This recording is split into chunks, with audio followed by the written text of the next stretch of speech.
रोज खतरों से खेलते ग्रामीणों की ये तस्वीर जो है आपको बता दें कि चमोली जिले के जोशीमठ ब्लॉक के अरोसी गांव की है, जहां आवागमन के सभी साधन बंद हो चुके हैं। नदी पर बना हुआ पुल, पैदल पुल भी जो है बह चुका है। लोग नदी में लकड़ी का एक पुल बनाकर एक छोर से दूसरे छोर पर जा रहे हैं। यहाँ कभी भी बड़ा हादसा हो सकता है, लेकिन शासन प्रशासन इस ओर ध्यान नहीं दे रहा है।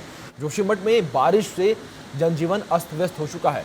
ग्रामीण क्षेत्रों में सड़क के साथ साथ पैदल रास्ते टूट चुके हैं। इसके अलावा नालों पर बने हुए पुल तेज बहाव में बह चुके हैं। नदी नाले भी उफान पर बह रहे हैं और लोग आफत में अपनी जान डालकर सफर कर रहे हैं।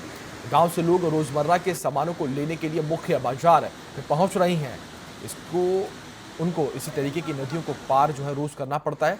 और आप तस्वीरों में साफ तौर पर देखकर यह अंदाजा लगा सकते हैं कि जो लोग हैं उनको अपनी जान को किस तरीके से जोखिम में डालना पड़ता है। वहीं हमारे सहयोगी सुरेंद्र रावत हमारे साथ जुड़े हैं इस खबर पर अधिक जानकारी के साथ। सुरेंद्र, जिस तरीके से हम ये तस्वीरें देख रहे हैं और जिस तरीके से लोग जो है वो इस नदी को पार कर रहे हैं और नदी का बहाव भी अपने आप में काफी कुछ बयां करता है, तो ऐसे में शासन प्रशासन कब तक सोएगा? क्या शासन प्रशासन तब कोई एक्शन लेगा जब कोई यहाँ पर बड़ा हादसा हो जाएगा?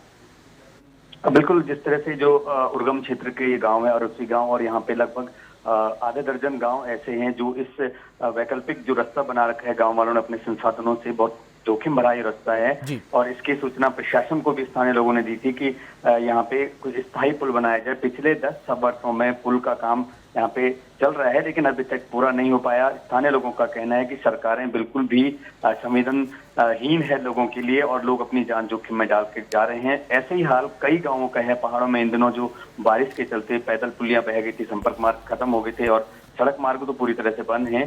तो इस तरह से कभी बहुत बड़ा हादसा हो सकता है। प्रशासन की तरफ से कहा जा रहा है कि लोग एहतियात बरतें और इस तरह का सफर न करें, लेकिन लोगों की मजबूरी है क्योंकि लोगों के गांव नदी के पार हैं। तो इस तरह से ही लोगों को अपने गांव तक पहुंचना पड़ता है अपनी जरूरी सामान के लिए, अपने आपातकालीन जो जरूरतें हैं उसके लिए। इस तरह से जो जान जोखिम में डाल के जाना मजबूरी है लोगों की। जी सुरेंद्र, वहीं अगर बात बुजुर्गों, बच्चों और अगर मरीजों की जाए तो किस तरीके से उनको जो है लेके जाया जाता है? कोई अगर दूसरा रास्ता वहां से अगर कोई मरीज है, अगर वो किसी क्रिटिकल कंडीशन में है, तब जो है क्या कुछ होगा?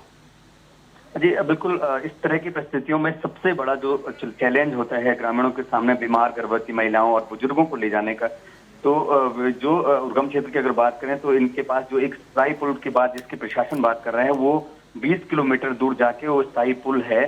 तो ग्रामीणों का कहना है कि 20 किलोमीटर पैदल जाते जाते तो जो बीमार और बुजुर्ग हैं वो तो अपने जान वहीं दम तोड़ देंगे।